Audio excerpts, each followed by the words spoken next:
Hello students, sequences video number 13 आप सभी का स्वागत।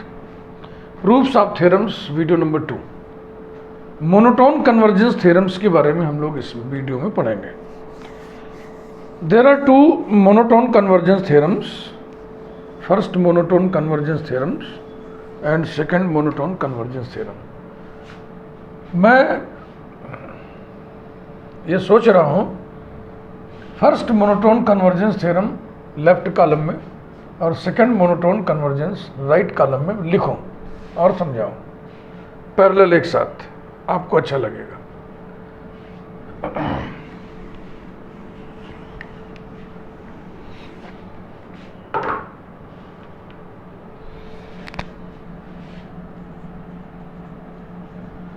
First monotone convergence theorem.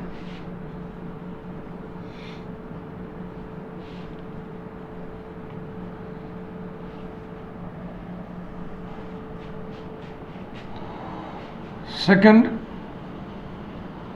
Monotone convergence theorem.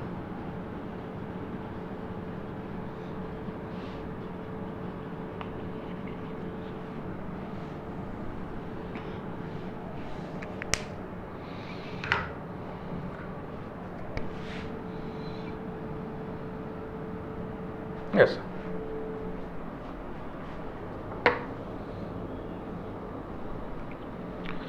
every bounded above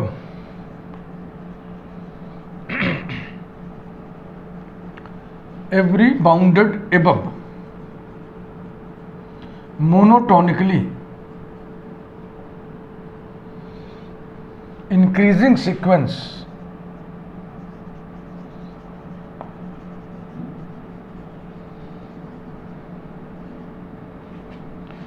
is convergent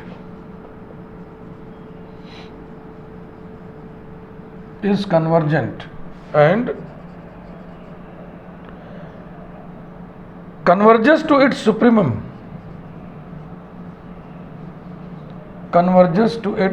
supremum ये। और जो सेकंड मोनोटोन कन्वर्जेंस थ्योरम है वो ये, every bounded below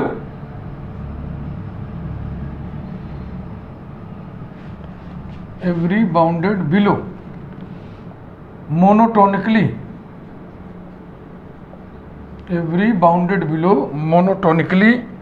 decreasing sequence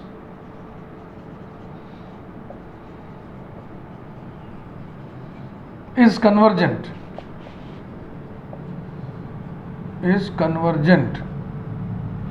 and converges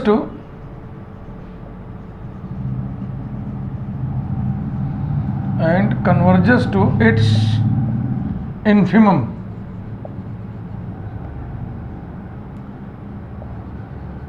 ये।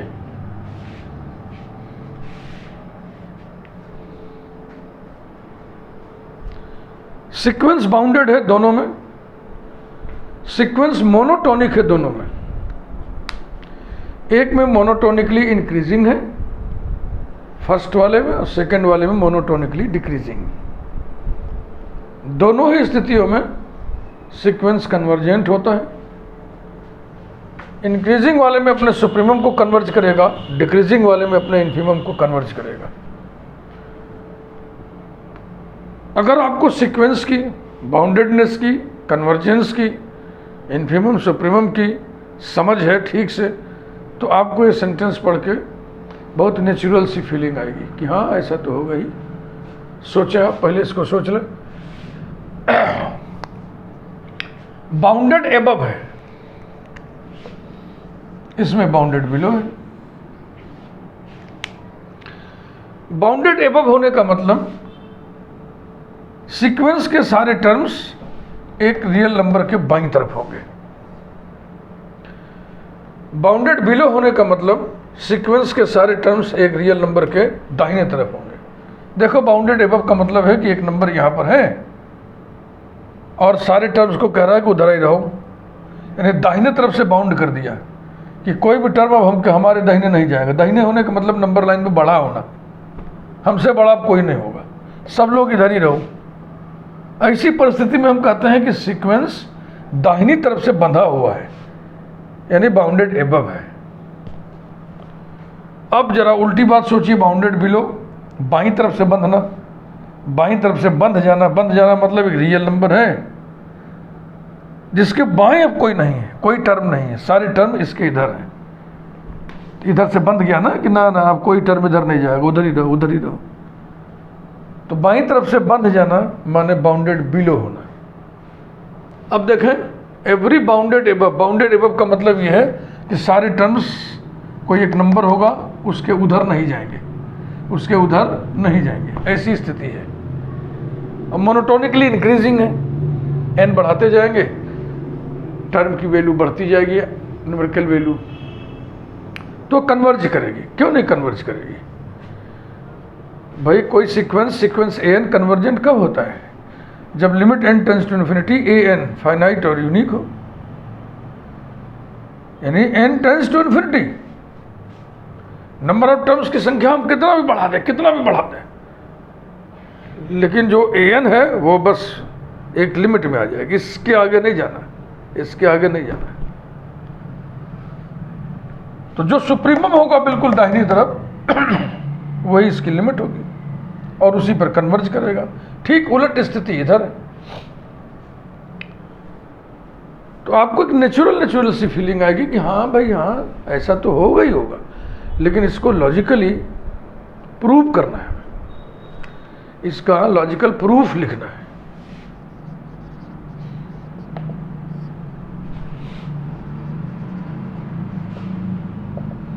प्रूफ आइए लिखें।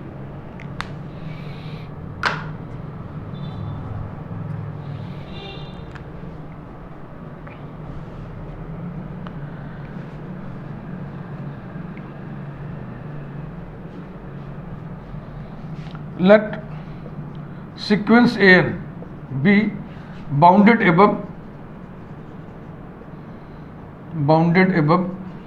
monotonically increasing sequence. Monotonically increasing sequence.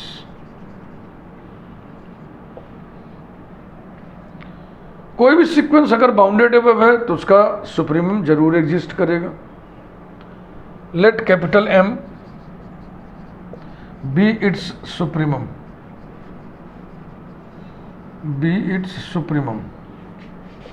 Then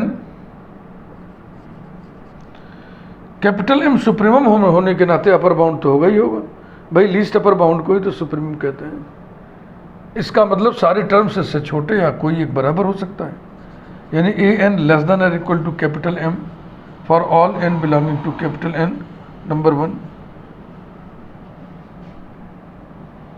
ये तो डेफिनेशन हो गया। सुप्रीमम है तो अपर बाउंड होगा, अपर बाउंड होता है ये परिस्थिति होगी।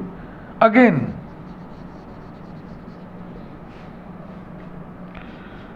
M is the supremum of sequence an implies that for every epsilon greater than 0 there exists M belonging to capital N such that capital M minus epsilon is less than AM. Number 2,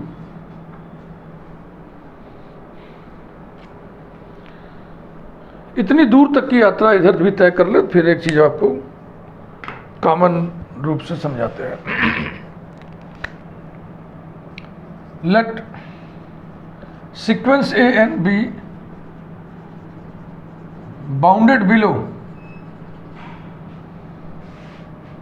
monotonically decreasing. ये bounded above monotonically increasing है, ये bounded below monotonically decreasing है। Monotonically decreasing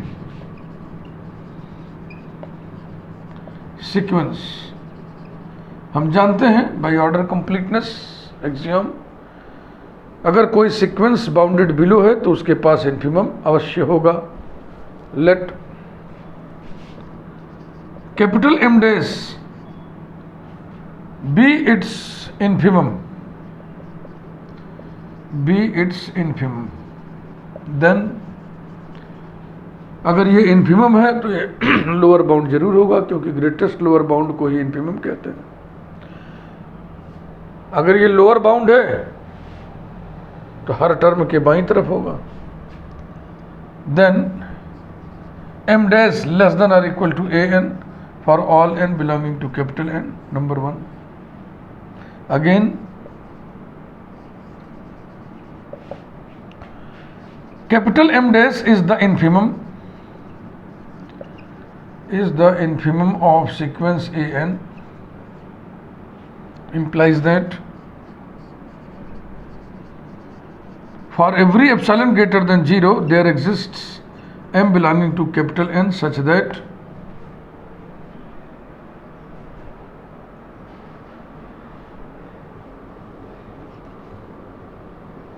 AM less than M dash plus epsilon, AM less than M dash plus epsilon, number 2। अब ये दो जो number 2 वाला result है ना, इसी को पहले हम समझा दें।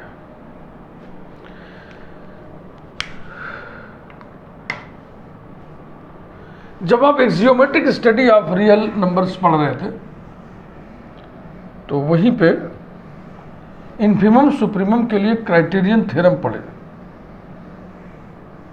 वही है ये।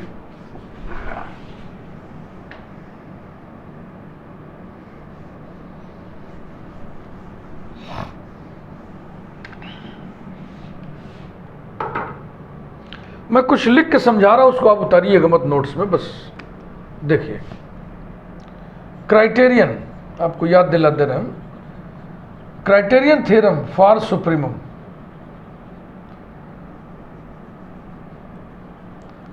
For supremum criterion theorem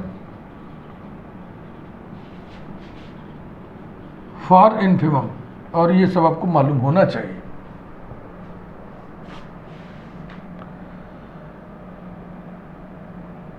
A real number capital M is the supremum of S which is proper subset of R, माने S is set of some real numbers. If and only if शर्त number 1 कि upper bound हो, supremum बनने के लिए upper bound होना जरूरी है भाई।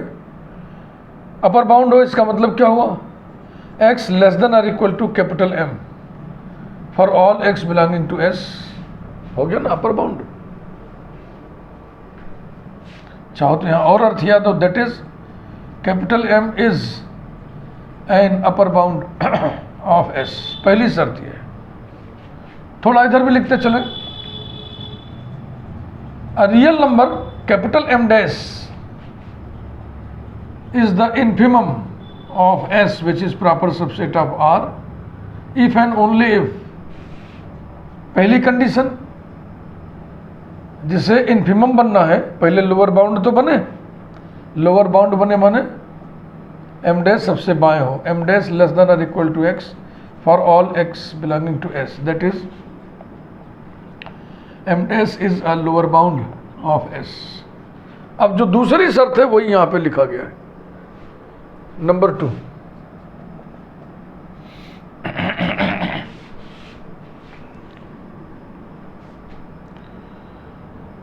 S set of some real numbers हैं, S के सभी पॉइंट्स को, सभी एलिमेंट्स को हमने रियल नंबर लाइन पे प्लॉट कर दिया, तो आपको मालूम है जो इन्फिमम होगा वो एकदम किनारे होता है इधर, और जो सुप्रीमम होता है वो इधर होता है, और बीच में S के सारे एलिमेंट्स हैं, हमने प्लॉटिंग कर दी ऑर्डरिंग में।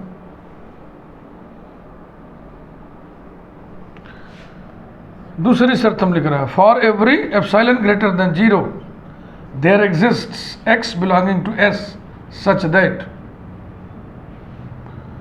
पहले m की बात हो रही है, m माइनस एप्सिलॉन, मान लो ये नंबर है, ये ये है कैपिटल M माइनस एप्सिलॉन। तो कैपिटल M माइनस एप्सिलॉन और M के बीच में गैप आ गया ना, और अगर सच में गैप आ गया, कोई एलिमेंट इसमें नहीं है, तो ये सुप्रीमम नहीं रह जाएगा, ये सुप्रीमम होने का दावा ठोक देगा। क्योंकि सुप्रीमम किसको कहते हैं? लीस्ट अपर बाउंड को। चूंकि ये एलिमेंट S के सारे एलिमेंट्स के दाहिने हैं, इसलिए अपर बाउंड हुआ, ये भी अपर बाउंड हुआ। इनमें छोटा कौन है? ये। तो लीस्ट अपर बाउंड को तो सुप्रीमम कहते हैं बेटा। इसका मतलब ये हुआ, ये सुप्रीमम बना रहे, इसके लिए परमावश्यक है ये गैप ना आए, एक गैप ना आए।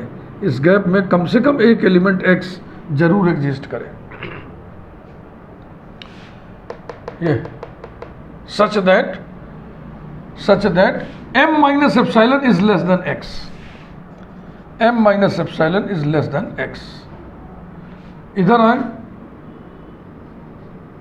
ये एलिमेंट मान लीजिए है स्मॉल m प्लस एप्सिलॉन, दाहिने जा रहे हैं तो प्लस एप्सिलॉन। तो अब इन्फिमम के लिए भी यही बात है। Number 2, for every epsilon greater than 0 there exists at least one element X in S such that रटने की जरूरत नहीं, बस ऐसे तुरंत ज्योमेट्रिक रिप्रेजेंटेशन बनाइए। अगर इसके बीच में गैप आ गया, कोई एलिमेंट नहीं रहेगा, तो ये दावा ठोक देगा कि हम इन्फिमम है। क्योंकि इन्फिमम कौन होता है? वह लोअर बाउंड जो सबसे बड़ा हो, ग्रेटेस्ट लोअर बाउंड। चूंकि इसके दाहिने तरफ सारे एलिमेंट हैं, इसलिए ये लोअर बाउंड हुआ, ये भी लोअर बाउंड है। तो दोनों में बड़ा कौन है? ये ना। तो ये कहेगा हम इन्फिमम है।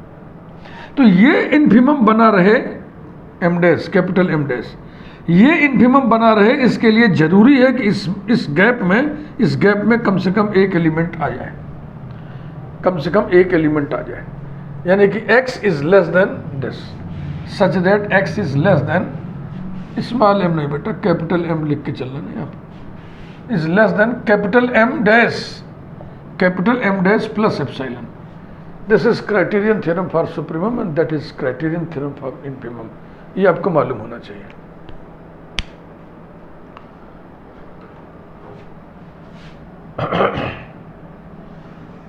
अब सीक्वेंस में भी यही होगा, क्योंकि सीक्वेंस हम रियल सीक्वेंसेस पढ़ रहे हैं ना। सीक्वेंस के सारे टर्म्स रियल नंबर्स हैं, उन सभी टर्म्स को हम रियल नंबर लाइन पे प्लॉट कर सकते हैं।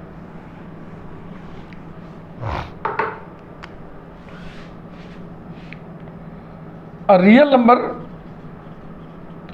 Capital M is the supremum of sequence an if and only if number 1 ये अपर बाउंड हो। तो सुप्रीमम होने के नाते ये अपर बाउंड है ही है। अपर बाउंड होने का मतलब सारे टर्म्स बाईं तरफ हो। an लेस देन और equal to capital M for all n greater than और इक्वल टू 1 लिखो, चाहे for all n belonging to capital N लिखो, दोनों का भाव एक ही है। और नंबर 2 जो मजेदार चीज है वही है, यहाँ पे इन्फिमम रहेगा, यहाँ पे सुप्रीमम रहेगा, बीच में सीक्वेंस के सारे टर्म्स को हमने प्लॉट कर दिया है। For every epsilon greater than 0 there exists. अब M है ना, तो इसके बाएं जाओगे उधर तो कुछ ही नहीं, सन्नाटा, तो इधर आ जाओ, M माइनस एप्सिलॉन। अब समझो इसी बात को, मैंने आपको भी समझाया था कि M और M माइनस एप्सिलॉन के बीच में गैप नहीं होना चाहिए, गैप नहीं होना चाहिए, कम से कम एक एलिमेंट जरूर होना चाहिए। तो एक एलिमेंट इसमें जरूर होना चाहिए, उस एलिमेंट को हम AM लिख दे रहे हैं। सीक्वेंस का एलिमेंट ना कहिए, सीक्वेंस का टर्म कहिए, कम से कम एक टर्म जरूर होना चाहिए। तो there exists M belonging to capital N such that, यही ज्योमेट्री लिख दो, ये इससे छोटा है, such that capital M minus epsilon is less than AM। देखो यही लिखा हुआ, याद हो गया, रटने की कोई जरूरत ही नहीं है। इधर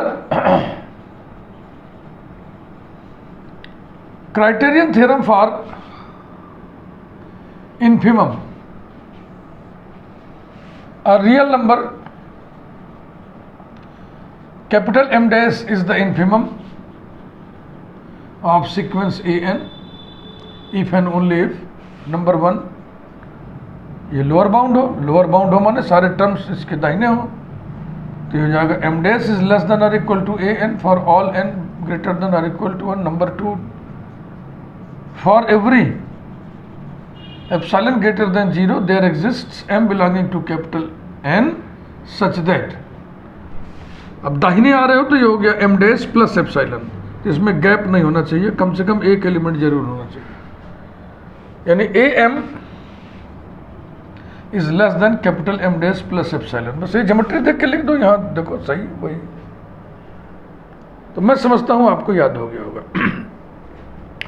ये और ये एज इट इज़ याद रखना मुश्किल होता है, लेकिन ये ज्योमेट्री याद रखना आसान है कि इसके इधर आएंगे तो गैप हो जाएगा, गैप में कम से कम एक एलिमेंट जरूर होना चाहिए, एक एलिमेंट डाल दो फिर इसको लिख दो कि this is less than am.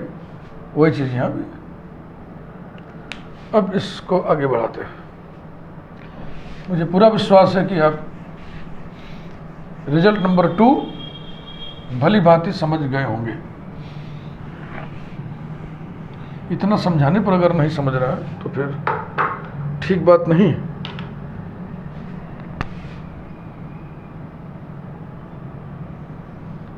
ऐसा तो अब आगे बढ़े.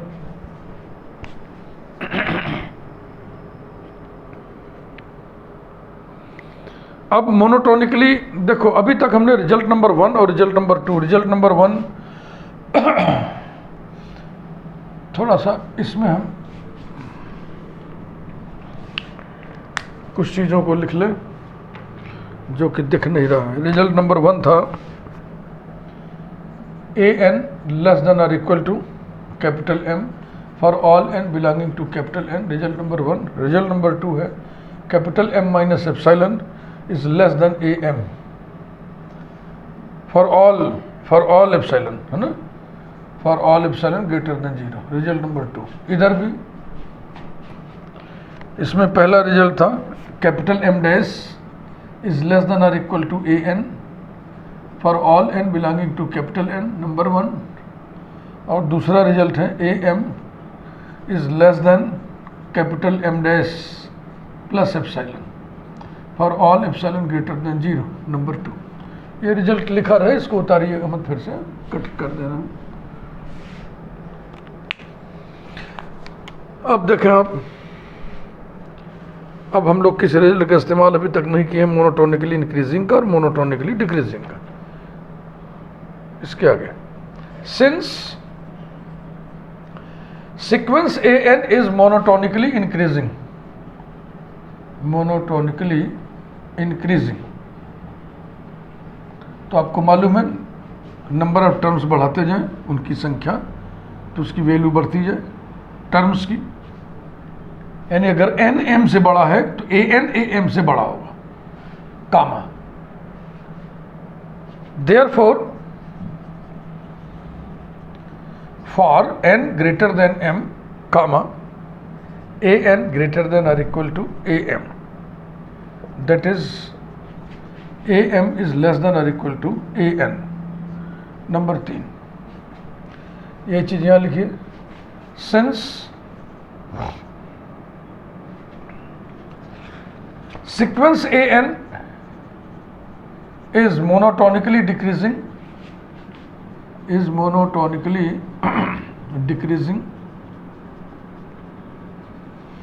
therefore for n greater than m, अब इसमें उल्टा हो जाएगा, am लेस देन और इक्वल टू an हो जाएगा. यहाँ हो गया नंबर 3. अब ये डेटा भी हम ऊपर नोट कर लें. For n greater than m, comma am less than और इक्वल टू an. नंबर 3. यहाँ भी for n greater than m, am less than और इक्वल टू an. नंबर 3.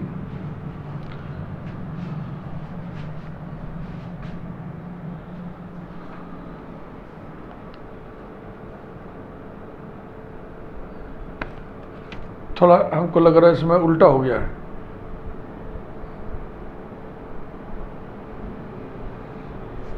यहाँ पे उल्टा हो गया, ये तो एक ही चीज़ हो गया ना। अगर n m से बड़ा है तो जो a n है वो a m से छोटा होगा। ये अब सही रहा, ये उल्टा हो गया रे भैया, a n और यहाँ a m। ओके,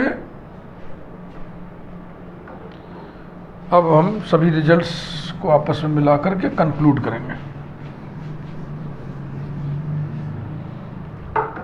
तीन रिजल्ट्स आपके सामने लिखे हुए हैं ऊपर।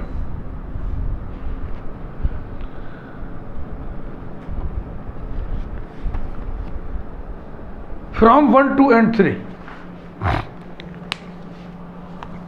कनेक्ट करिए। फ्रॉम 1, 2 and 3 वी हैव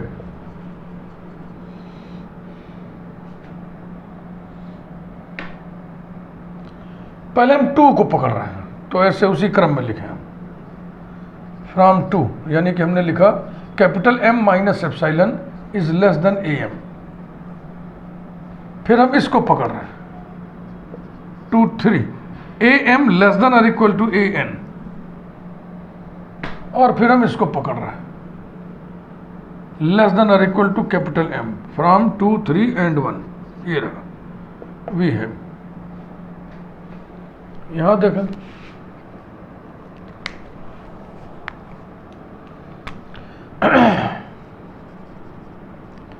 हाँ ये बाद में लिखेंगे।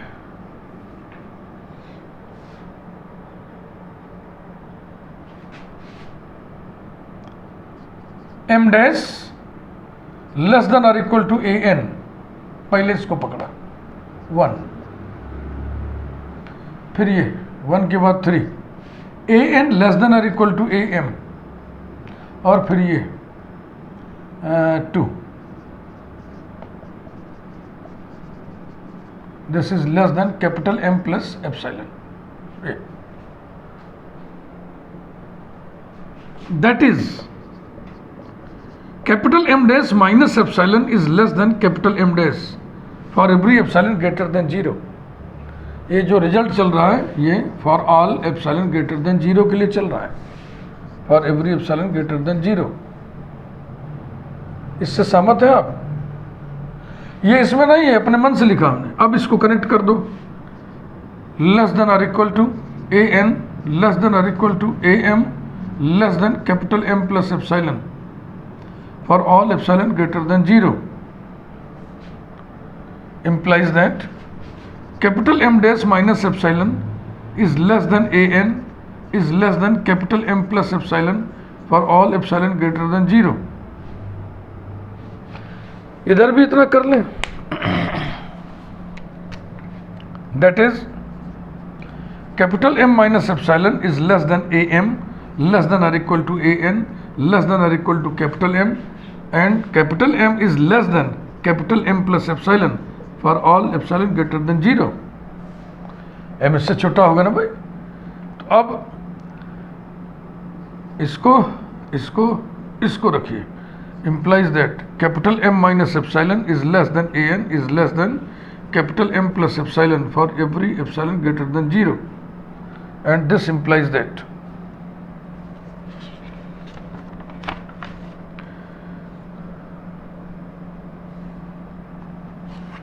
mod AN minus capital M is less than epsilon।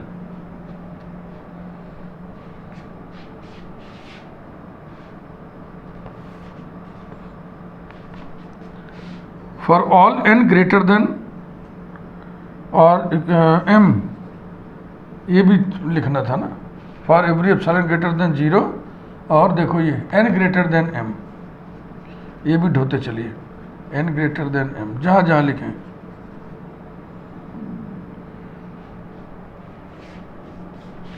यहां भी n greater than M।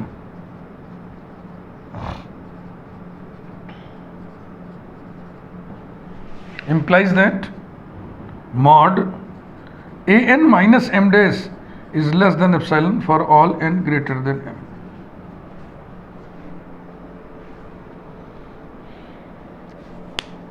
यहाँ तक बात समझ में आ गई? ये तो आप जानते हो ना कि इस इनइक्वलिटी की टोपोलॉजिकल मीनिंग ये होती है, दिस माइनस दिस और दिस प्लस दिस के बीच में ये होता है, यही लिखा है ऊपर। इतना तो जानना ही चाहिए आपको। अब हम समराइज करके कंक्लूड करेंगे।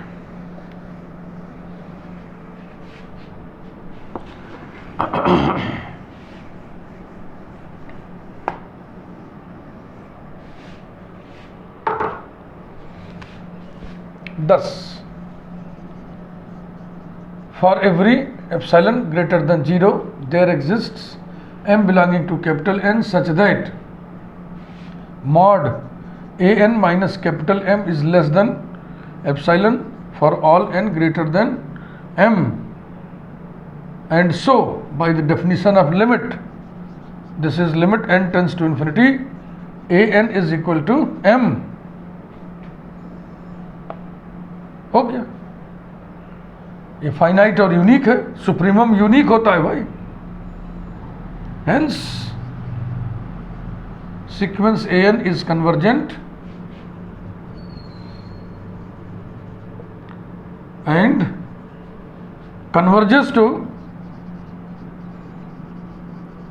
Converges to its supremum m। ऐसे ही कंक्लूजन इधर लीजिए।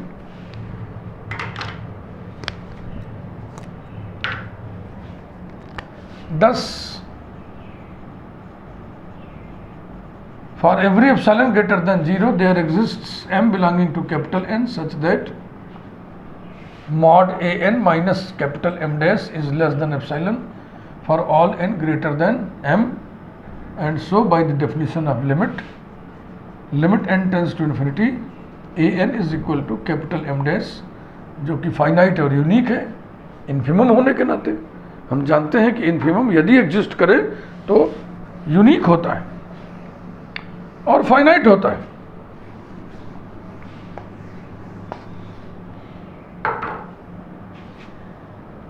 Hence sequence an is convergent,